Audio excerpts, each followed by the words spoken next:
Vamos abrir em Lucas, capítulo 5, vamos começar a ler do verso 1 e vamos até então ao verso de número 11. Vamos lá? Acompanhe comigo e leia comigo também. Vamos ler a uma só voz. A pesca maravilhosa. Aconteceu que ao apertá-lo a multidão para ouvir a palavra de Deus, estava ele junto ao lago de Genezaré. E viu 2 barcos junto à praia do lago, mas os pescadores, havendo desembarcado, lavavam as redes. Vamos juntos? Vamos lá? Entrando em um dos barcos, que era o de Simão, pediu-lhe que o afastasse um pouco da praia, e assentando-se, ensinava do barco as multidões. Quando acabou de falar, disse a Simão: faze-te ao lago e lança as vossas redes para pescar. Respondeu-lhe Simão: mestre, havendo trabalhado toda a noite, nada apanhamos, mas sob a tua palavra lançarei as redes. Isso fazendo, apanharam grande quantidade de peixes e rompiam-se-lhes as redes. Então fizeram sinais aos companheiros do outro barco para que fossem ajudá-los, e foram e encheram ambos os barcos a ponto de quase irem a pique. Vendo isso, Simão Pedro prostrou-se aos pés de Jesus, dizendo: Senhor, retira-te de mim, porque sou pecador. Pois à vista da pesca que fizeram, a admiração se apoderou dele e de todos os seus companheiros, bem como de Tiago e João, filhos de Zebedeu, que eram seus sócios. Disse Jesus a Simão: não temas, doravante serás pescador de homens. E arrastando eles os barcos sobre a praia, deixaram tudo o seguiram. Deixaram tudo e o seguiram. Queridos, quando eu olho para este texto, e eu gosto de vez em quando voltar nesses textos, parecem tão simples, né? Quando eu olho para esse texto, quando eu olhei para ele, agora, recentemente, apesar de eu ter pregado nele muitas vezes, eu fiquei pensando na importância da palavra, na importância da palavra de Cristo. Hoje muitas coisas têm se levantado para tomar o lugar da palavra de Cristo. A palavra de homens, a palavra de sábios, livros de autoajuda, livros até de autores cristãos, com os 10 passos para prosperar, os 8 passos para fazer isso, os 9 passos para fazer aquilo e tal. E eu olho para esse texto e eu fico pensando na importância da palavra. O texto já começa deixando bem claro que a palavra de Deus, ela precisa ser ouvida e ela precisa ser buscada. Por alguma razão interessante está registrado aqui que as pessoas apertavam Jesus, a multidão, para quê? Para ouvir a palavra. Eles desejavam estar perto de Jesus para ouvir a palavra. Em outros momentos está registrado que por causa dos milagres as pessoas estavam ali, como Jesus fazia milagres, as pessoas estavam ali, mas neste momento não é isso que está acontecendo. Neste momento as pessoas estão apertando o mestre, estão comprimindo o mestre, aquela multidão aglomerada, porque eles desejam ouvir a palavra. Não há motivo mais nobre para se chegar a Jesus do que ouvir a sua palavra. Muitos se achegam a Jesus por muitas razões, mas a mais nobre delas é para receber da palavra dele. E como receber a palavra dele nos dias atuais? Através da Bíblia Sagrada. Não há outro meio, não há outra maneira. As tradições, elas se curvam à palavra. Os costumes devem se curvar à palavra. A cultura deve se curvar à palavra. E a palavra de qualquer outro homem precisa se curvar à palavra de Deus. Se queremos nos aproximar de Jesus, devemos estar prontos para ouvir a sua palavra. Devemos desejar ouvir a sua palavra. Muitos hoje têm se aproximado de Jesus por outras razões, e até são ensinados a se aproximar de Jesus por outras razões. Querem se aproximar de Jesus porque querem prosperar, querem se aproximar de Jesus porque precisam de uma cura, e quando ela vier, eles vão embora, e se ela não vier, também vão embora. Se forem curados, vão embora porque já receberam o que queriam. Se não forem, vão embora decepcionados, porque Deus tinha que ter feito alguma coisa, Deus tinha que ter me ouvido, Deus tinha que ter atendido a minha oração. Ele é Deus, Ele é Deus. Ele faz o que quer, como quer, da maneira que quer, do jeito que lhe apraz. Ele é Deus. E apesar disso parecer duro, não é, porque Ele faz o que é da sua vontade. Mas nós sabemos pela palavra que a vontade dele é boa, perfeita e agradável. Então, o primeiro motivo, o motivo máximo de nos achegarmos a Jesus deve ser para ouvir a palavra dele, para ouvir a sua palavra, para crescer na instrução da palavra. Quando a gente diz que a Bíblia é o centro do culto, alguns ficam aborrecidos, mas ela é. Quando a gente diz que o momento da edificação pela palavra é o momento ímpar do culto solene, alguns acham estranho, mas é. De tal maneira que tudo mais deve se pautar pela palavra. A nossa confissão deve ser pautada pela palavra, nosso louvor deve ser pautado pela palavra, e a pregação tem que ser pela palavra. Eu tenho um amigo que ficou 3 domingos sem expor a palavra na sua igreja. Teve de tudo, propositalmente. Teve um momento de abertura do culto, com a exaltação do nome do Senhor. Teve um momento em que ele conclamou as pessoas para orarem, para clamarem. Teve um momento em que houve louvor, e depois teve mais oração. E 3 domingos assim, até que no 4º domingo ele perguntou: escuta, vocês não deram falta de nada nos domingos anteriores? Não, pastor, o culto foi uma bênção, faltou a palavra. Como é que vocês podem não ter dado falta da palavra? E às vezes ela se encontra perdida no templo mesmo, como nos templos de Josias, quando Ilquias encontra a palavra perdida no templo.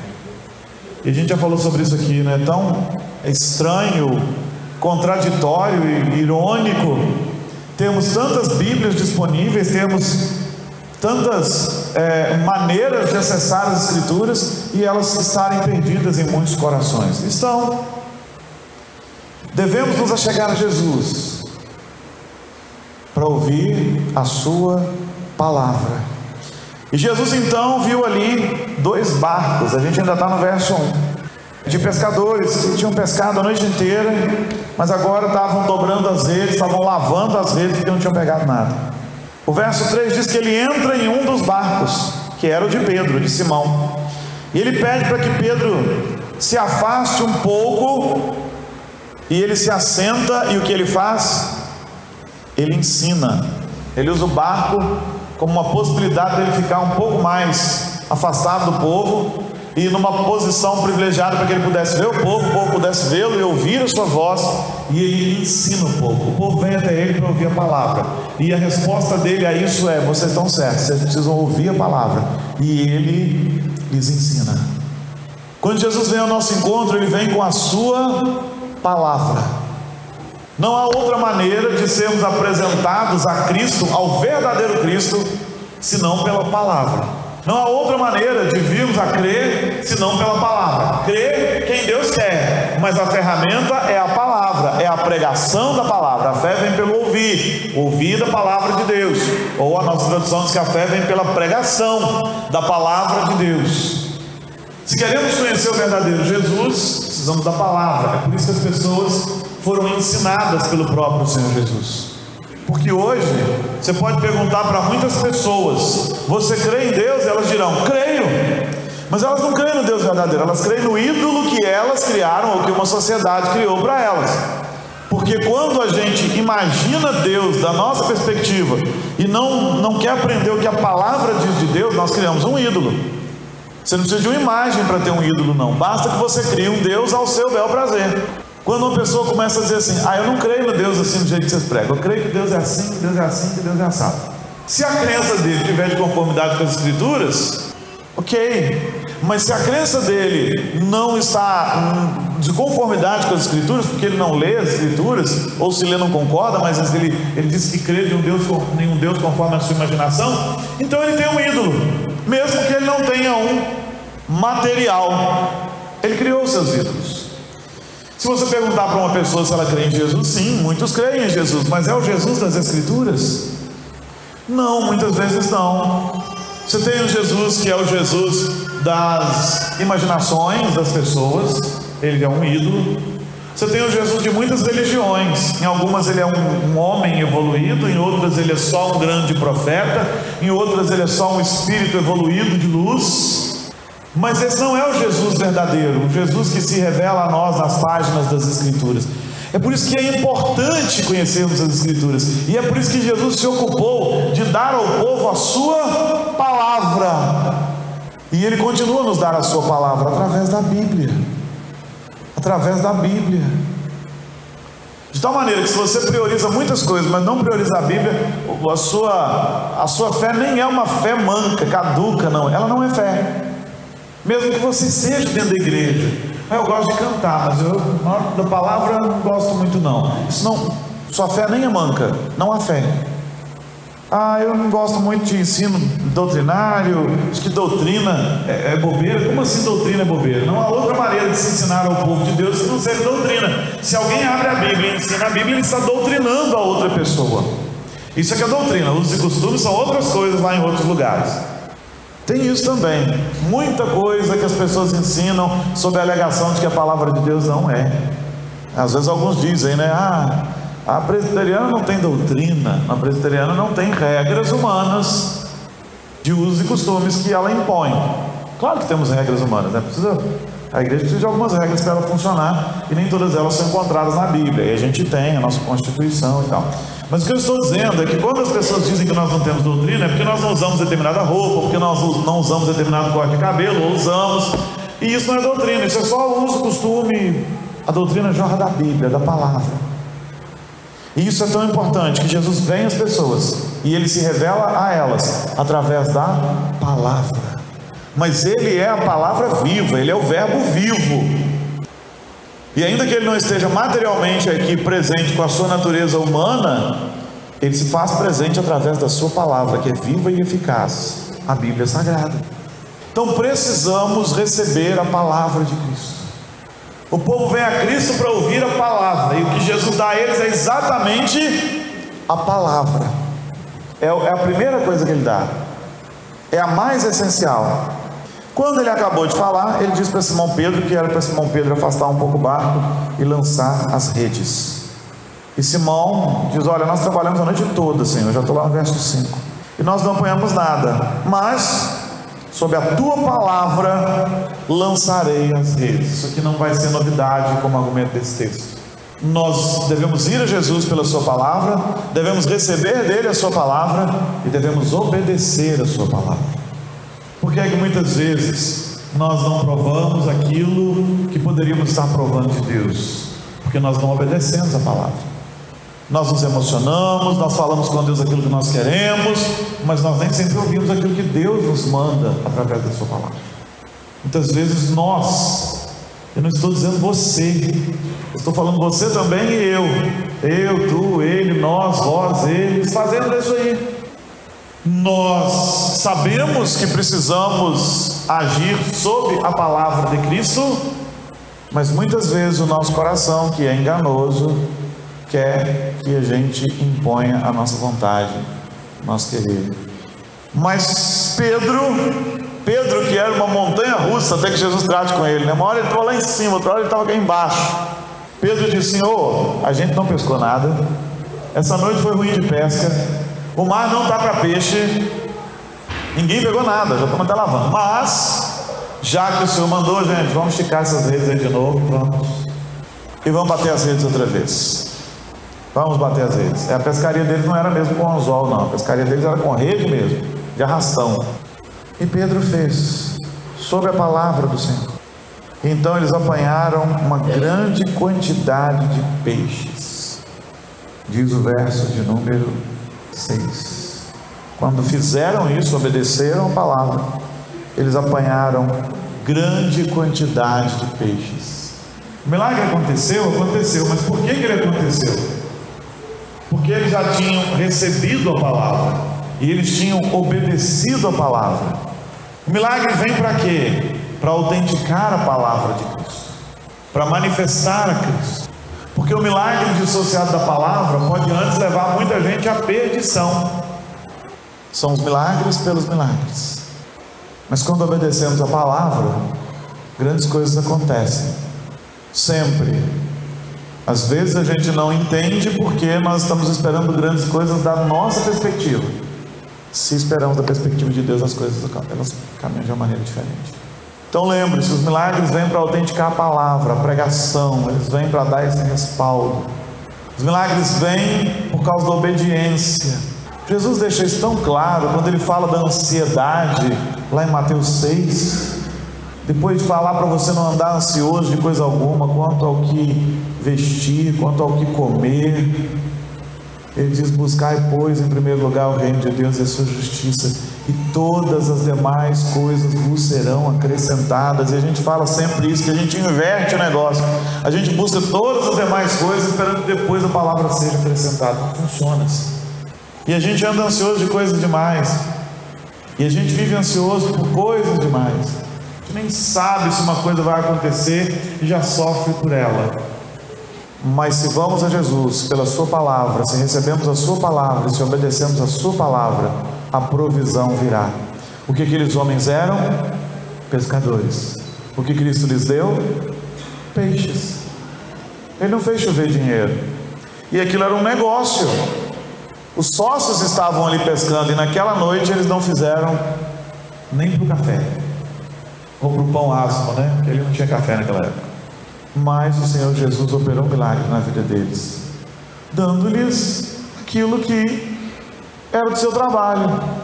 Às vezes o Senhor tem operado na sua vida milagres, e na minha, na nossa, constantemente, mas a gente não enxerga, porque a gente queria ver chover dinheiro, ou encontrar uma mala de dinheiro, ou quem sabe o bilhete premiado, né? Pastor, se eu encontrar o bilhete premiado, eu não joguei, eu posso lá descontar, é pecado? Olha a consideração do sujeito. Os maiores milagres do Senhor acontecem com Ele nos suprindo naquilo que nós fazemos. Poderíamos estar sem emprego, mas Ele nos deu emprego. Poderíamos estar sem receber, mas Ele nos deu o nosso provento.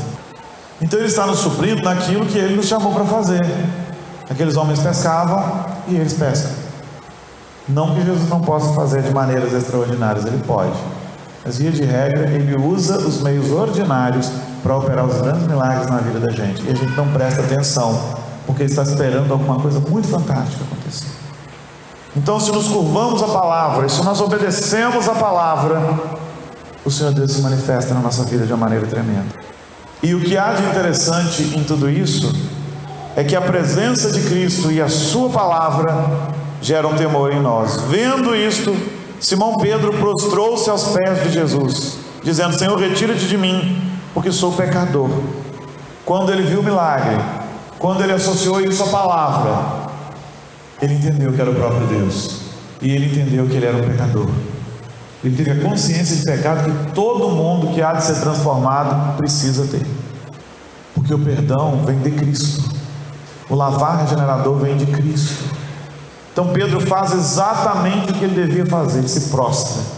E por que é que Jesus não o manda levantar? Porque Jesus é Deus. Pedro entendeu. Veja então que a combinação da palavra com a manifestação de Cristo produziram a revelação do Deus vivo para Pedro. A palavra foi pregada antes, o milagre veio para autenticar, e Pedro reconheceu que era o Senhor Jesus. Ele se revelou pela sua palavra e pelos seus atos depois. Pedro então se prostra, e a presença do Senhor na nossa vida deve fazer isso mesmo. Aquela tão apregoada liberdade, que eu posso fazer o que eu quiser na presença do Senhor, a gente tem que tomar cuidado com isso, porque muita gente conta que teve experiências com Deus assim, de uma maneira tão irreverente. Eu estava me barbeando e Jesus veio falar comigo. Já li livros assim, de alguns aí. Você ganhou o Bom Dia Espírito Santo do Benihim, queima aquilo em nome de Jesus, nem dá para frente, você vai amaldiçoar a vida de alguém, cheio de heresia aquele negócio. E entre outros livros, como Rebecca Brown, como essa gente louca aí, eles falam assim da presença de Deus com uma irreverência tão absurda, que a gente fica se perguntando se o que eles viram é verdade, ou se for verdade, se foi mesmo Deus. Porque todos os da Bíblia se prostraram. João se prostrou, Pedro se prostrou, Isaías se prostrou. Moisés se curvou ante a glória do Senhor, tirou suas sandálias, porque quando o Senhor se manifesta verdadeiramente, a gente se prostra, a reverência, a gente prova o perdão, por causa daquilo que a gente aprende na palavra. Eu só conheço o perdão de Deus por causa da palavra. Eu só conheço o plano de Deus para a minha vida, o plano redentor, porque eu leio a palavra. Não tem nenhum outro lugar onde eu vou encontrar o plano de Deus para a minha vida, o caminho para a salvação, que é Cristo, senão através da sua palavra. Então Pedro se prostra. E a outra coisa interessante que eu vejo nesse texto é que Pedro se prostra, ele adora ao Senhor, ele reconhece a sua pecaminosidade, e então o que acontece é que Jesus diz assim para ele: Simão, verso 10, não temas, doravante serás pescador de homens.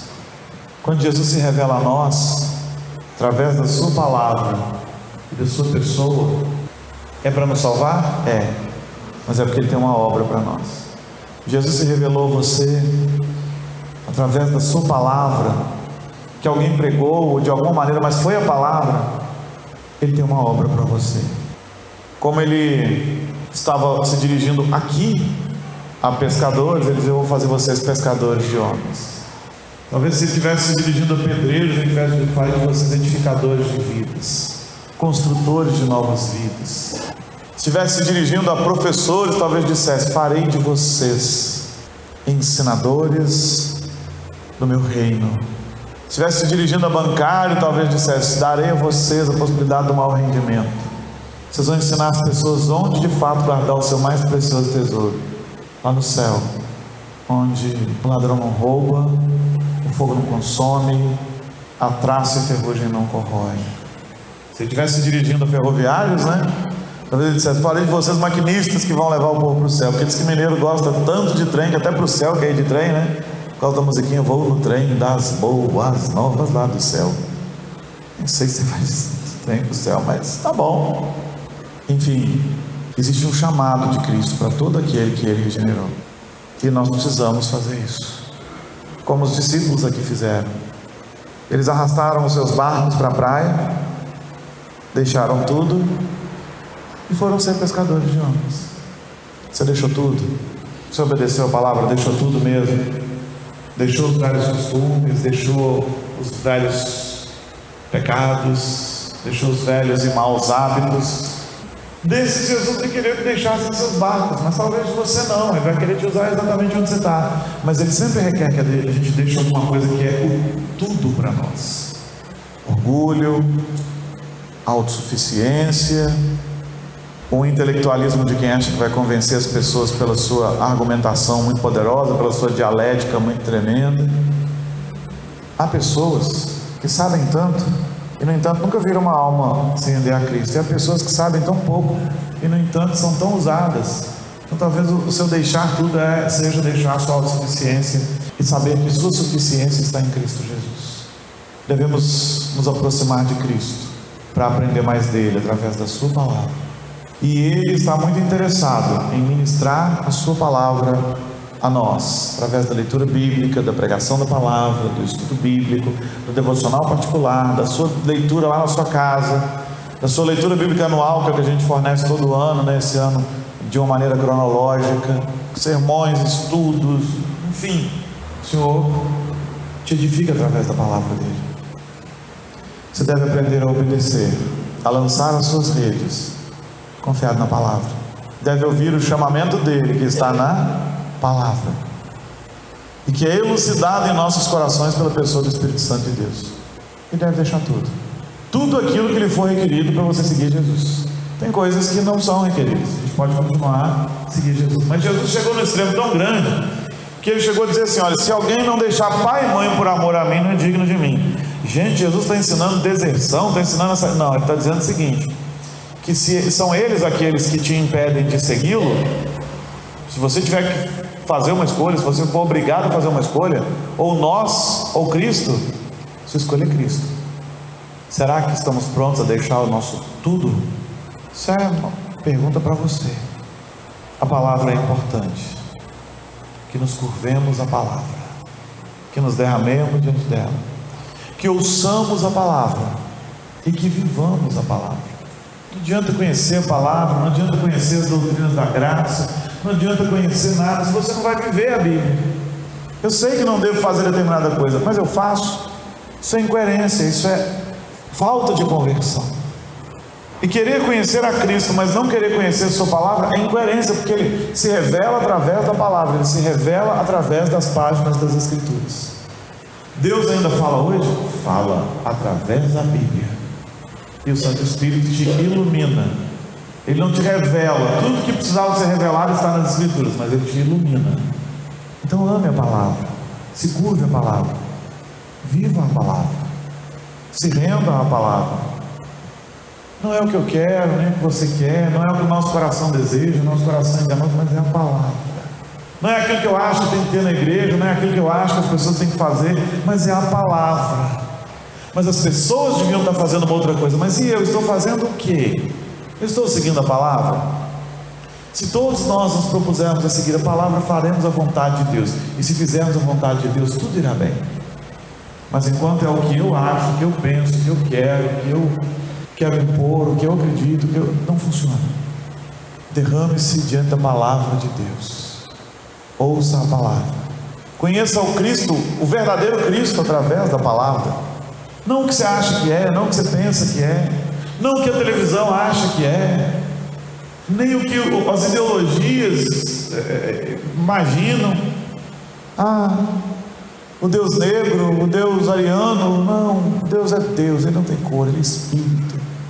O Cristo dos pobres, o Cristo, Ele não é propriedade de ninguém, nós é que somos propriedade dele, os pobres, os ricos, os humildes, os arrogantes. Deixe que Ele se revele a você nas páginas das Escrituras, para que você saiba como Ele verdadeiramente é.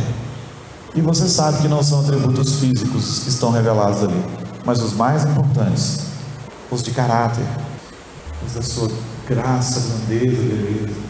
Então que nós façamos um compromisso com o Senhor nesta noite. Senhor, eu quero aprender da Tua Palavra, eu quero viver a Tua Palavra, eu quero crescer na Tua Palavra, eu quero pautar o que eu faço na Tua Palavra, minha vida, meu trabalho na igreja, meus ministérios, o que quer que seja, tem que ser pela Palavra, e não por aquilo que eu acho, nem por aquilo que eu acho que é a minha experiência, nem pela experiência dos outros. Vamos trazer para cá a experiência dos outros que vai dar certo. Isso se chama pragmatismo.